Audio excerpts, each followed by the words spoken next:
Antiquarium. L'Antiquarium di Pompei fu realizzato da Giuseppe Fiorelli tra il 1873 e il 1874 negli spazi sottostanti la terrazza del Tempio di Venere, quale sede espositiva di una selezione di reperti rappresentativi della vita quotidiana di Pompei, oltre che dei calchi delle vittime dell'eruzione. Nel 1926 venne ampliato da Amedeo Maiuri, che impostò un percorso che guidava il visitatore nella storia dell'antica città dalle origini fino all'eruzione. L'edificio fu poi gravemente danneggiato dalle bombe della Seconda Guerra Mondiale nel settembre del 1943 e grazie all'intervento di restauro del Maiuri riaprì ai visitatori nel 1948.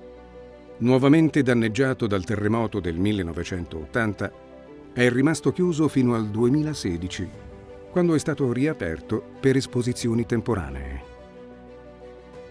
All'inizio del 2021, l'Antiquarium ha riaperto in una nuova veste di spazio museale completamente rinnovato, dedicato all'esposizione permanente di reperti che illustrano la storia di Pompei.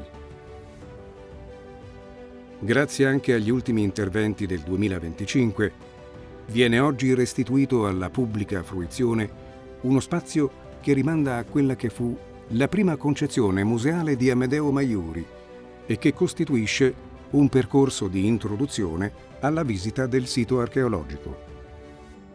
La sequenza delle sale espositive, attraverso i reperti più rilevanti, ricostruisce la storia della città dall'età sannitica, IV secolo a.C., fino alla tragica eruzione del 79 d.C., con particolare evidenza all'inscindibile relazione con Roma. Oltre a celebri testimonianze dell'immenso patrimonio pompeiano, come gli affreschi della Casa del Bracciale d'Oro, gli argenti di Moregine o il triclinio della Casa del Menandro, sono qui esposti anche i rinvenimenti dei più recenti scavi condotti dal Parco archeologico.